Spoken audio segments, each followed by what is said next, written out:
Hi again, everybody. This is Steve from Float coming at you, and today I am lucky enough to be sitting with the lovely, the talented, the McMazing Ann McGovern in her home in Pearl River, New Jersey. Hi, Ann. How are you? I'm good, Steve. How are you? I'm doing well. Thank you very much. So tell everybody a little bit about what we were doing here today. We were making a centerpiece video called Profitable Centerpieces. There we go. So Ann McGovern is finally getting together with her own DVD that everybody's been asking about. So that's fantastic. So, Yes, it was fun. very good. And she did great. She did really well. Thank you, Steve. And pacing was wonderful. It was fantastically quick.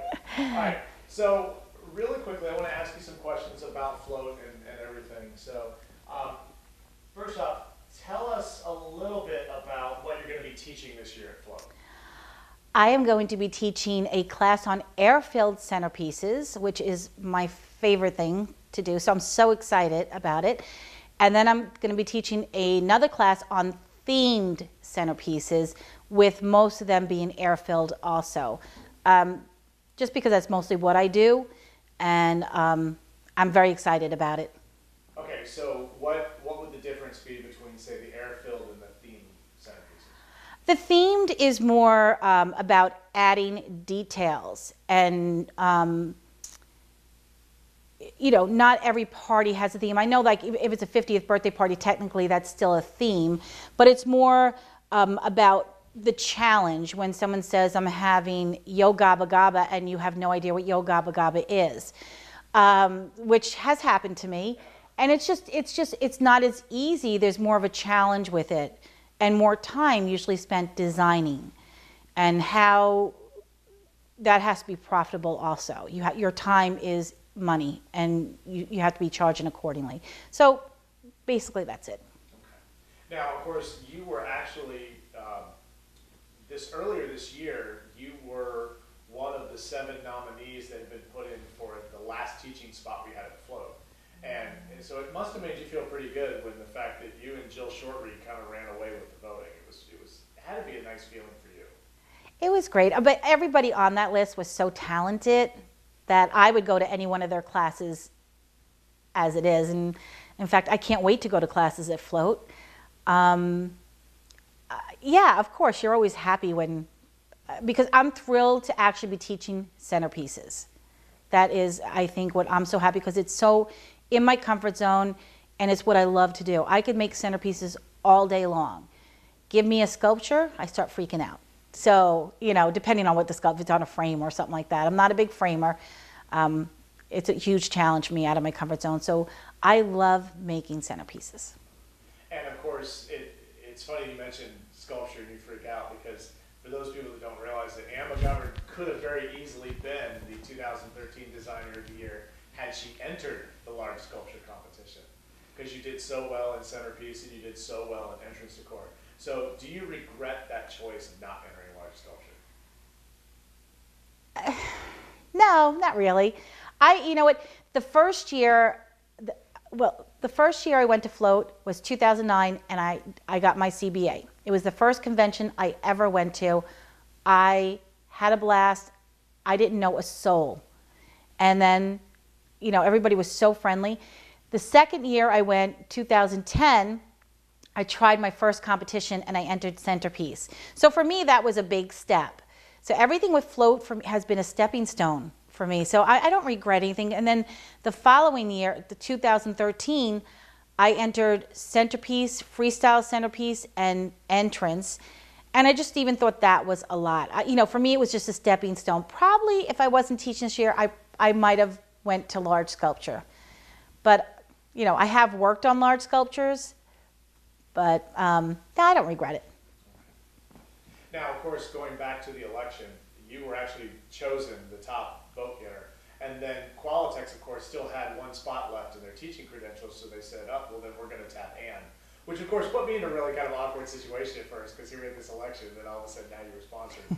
But still, the nice thing is, though, is that you were, your first teaching, you're fairly new to teaching. Yes. Your first teaching engagement was at the World Balloon Convention in 2014, this year. This year, right. Mm-hmm. And then you're teaching at Float in 2015.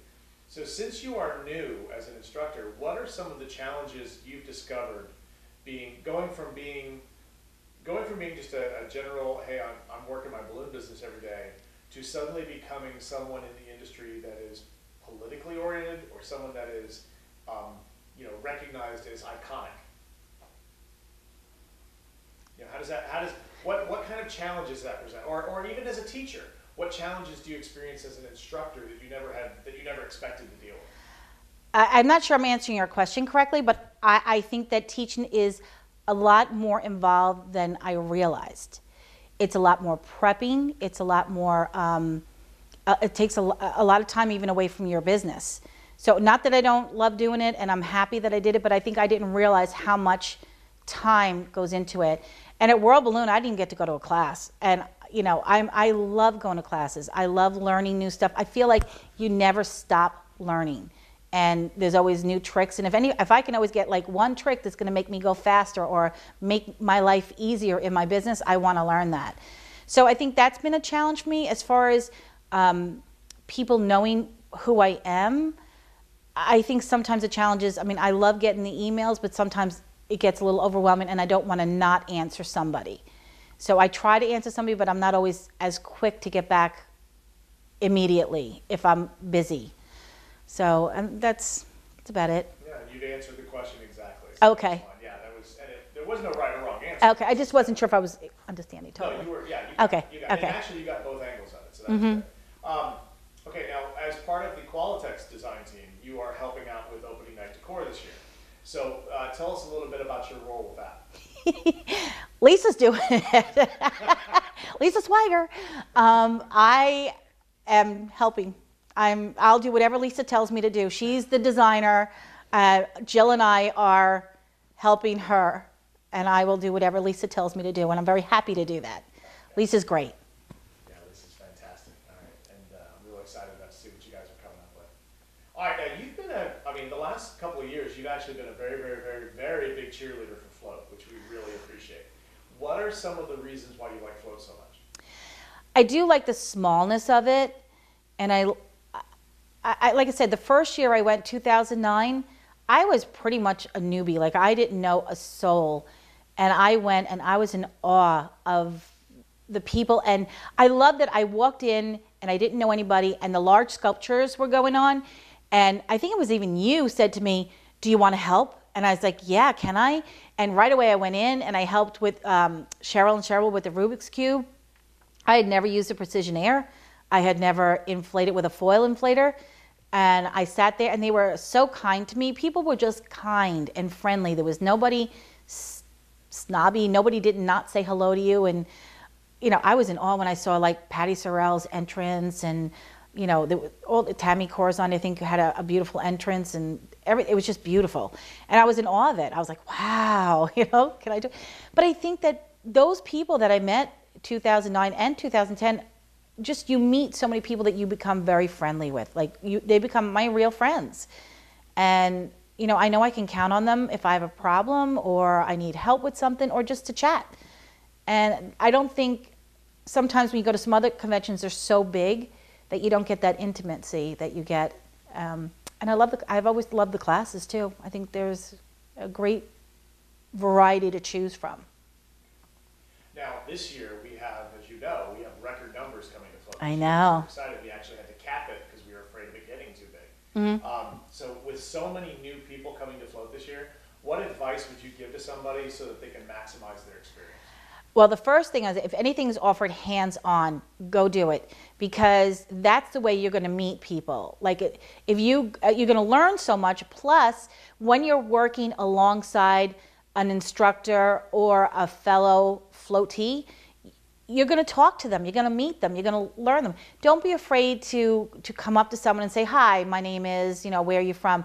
You have to get out of your comfort zone and go say hi to people, because people are so friendly. Same thing, large sculpture. If somebody needs help, go help. And that's the way you're going to meet a lot of people and have a lot of fun. All right, and finally, if somebody's at home, let's say somebody at home is watching this video and they're on the fence about coming to Float, you have 30 seconds to convince them to come. What would you say? You will not regret it. I will tell you honestly that going to float has benefited me in my confidence, my business, my profits. I never thought that I would be where I am in my business. And I truly believe that a lot of it is because of float and attending and going to all those classes and just in the right environment. Well, thanks, Dan. Thanks for taking some time with us today. Great. And on that note, guys, this is Steve signing off till next time. Bye.